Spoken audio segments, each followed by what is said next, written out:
The Femur Breaker, or Recall Protocol, is an exclusive special containment procedure for SCP-106. A human sacrifice is transported into a large metallic box and is clamped onto a machine that shatters the victim's femur on command. The screams they make from the pain this causes are transmitted to the entire facility. This gets the attention of SCP-106, bringing him to the containment box. This gruesome feature of the SCP franchise was first introduced in gameplay in SCP Containment Breach. For the player, it was very useful in keeping 106 off your back. Initially, this feature was also added to SCP Secret Laboratory, where most SCP fans spend their time today. Northwood Studios eventually decided to remove the Femur Breaker from SL. They think it's for the greater good because of how imbalanced they thought the feature was. Fans of the game complained about this imbalance and expressed that the Femur Breaker was unfair to people playing as 106. However, I think removing the Femur Breaker is one of the worst decisions Northwood has ever made. A main staple of SCP's identity is the special containment procedures of these dangerous anomalies. A big reason they resort to these unique procedures is because they can't kill them even if they wanted to. The Femur Breaker added flavor to SL in a way that made it stand out from other first-person shooters. I think a natural evolution of the game's development would have been to add more of these special containment procedures for other SCPs and expand the current ones, rather than assuming bullets will always work.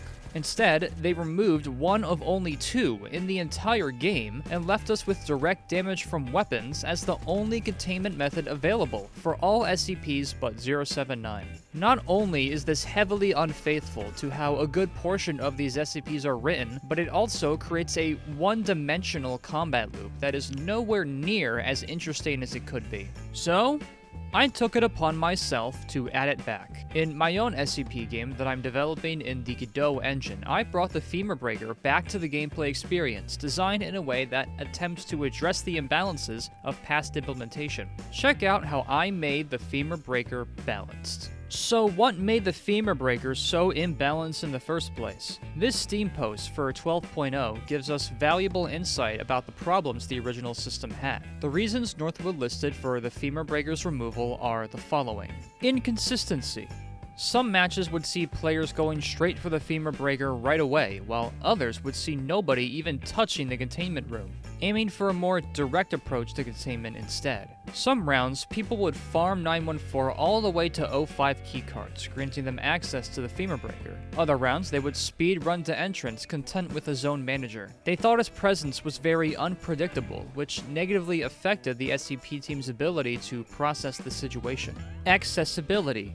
Getting access to 106's containment room can be trivially easy. A minute in 914 upgrading your keycard to a facility manager was all you needed to open up this room. Once a sacrifice is prepared, all it takes is a press of a button to get him contained. Hell, in really old versions, I think you were even able to blow the door open with a grenade. Lack of counterplay. There's not a lot SCP-106 can do to counter this containment procedure. You can't remove the sacrifice, you can't disable the break button, you can't remove a keycard from the map. Once everything was set up, it was only a matter of time until Larry was out of the equation. The little counterplay that did exist involved heavy camping of the containment zone. All of these factors are valid concerns. They did negatively affect the experience of playing as 106, and they were correctly identified as traits that needed addressing. But that does not mean the answer is to remove the feature altogether. I took a deep dive into Containment Breach and 106's official wiki page to find other ways to work out these issues. The first trait that immediately stood out to me was the ELO-IID Electromagnets. For this containment procedure to work, the metallic containment box must be levitating off the ground. Foundation procedure recommends at least by 60 centimeters. They achieve this by using powerful electromagnets to repel it.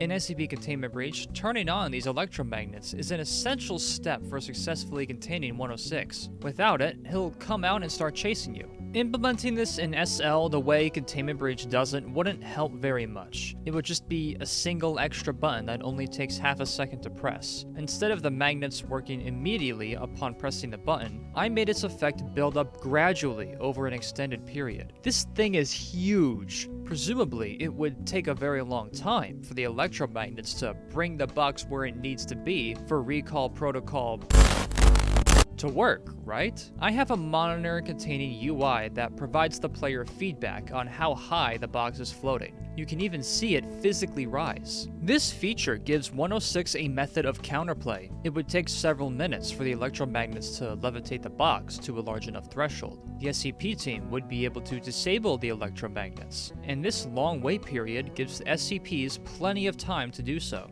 It's no longer just a matter of humans pressing a button and being done with it. They also gotta hold the position to make sure nobody turns the electromagnets off. Because my system would involve holding positions in this room, a lot of combat is expected to be taking place within it. I overhauled the map layout with this in mind. There are two entrances to 106's containment room, one through a regular keycard door and another from an elevator that you find in the maintenance tunnels. The maintenance tunnels are a little out of scope for this video, but if you would like a video about that, please subscribe to the channel to let me know. There are 3 floors for 106's containment room. The bottom floor, where the electromagnets are located, a middle floor, where you control the electromagnets, and a top floor, where you use the Femur Breaker.